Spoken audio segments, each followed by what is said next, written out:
Benedict, makapal ba yung volume ng mga mamimili dyan at magkano naman yung presyo ng mga ibinibentang prutas dyan? Magandang tanghali aga, ayon nga sa ilang mga nagtitinda dito sa Divisoria ay may ilang mga mamimili pa rin ang dumadagsa ngayong araw. Pero kumpara sa naranasan nila kahapon ay mas kaunti ito ay naging pahirapan ang pagdaan ng mga sasakyan. Alos kakaubusan na ng kanilang prutas ang ilang nagtitinda dito sa Divisoria. Kaya naman para mabilis itong maubos, bagsak presyo na rin sila para maagang makauwi ngayong araw.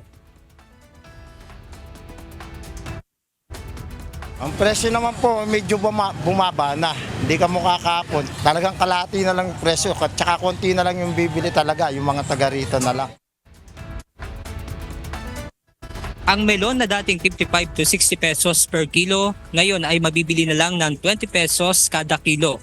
Yung honey sugar melon na dating 70 to 75 pesos per kilo, ngayon ay 40 pesos per kilo na lang. Sa halagang 50 pesos, maaari ka na makapag-take home ng 1 kilong dalandan na dating 60 pesos. Sa mga nagbabalak naman kumain ng famous na ubas sa ilalim ng mesa, ang dating 150 pesos per kilo ngayon ay 120 pesos na lang. Habang ang seedless grape naman ay na dating 220 pesos ay nasa 200 pesos per kilo na lang.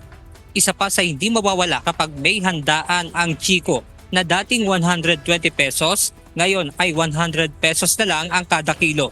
Ang mangga na pangunahing sangkap ng famous Graham o famous mango Graham na dating 200 pesos, ngayon ay 180 pesos per kilo na lang.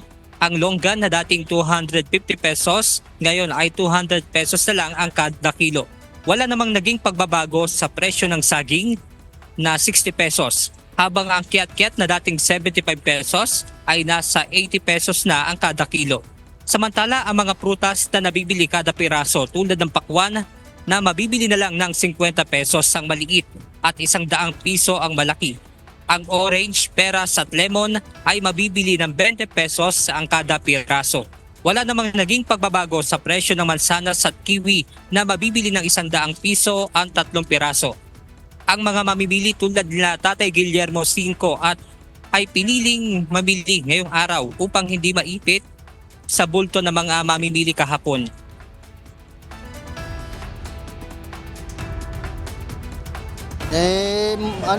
Pang mamaya wala na mabibili dito. Ngayon nga, kakaubusan na.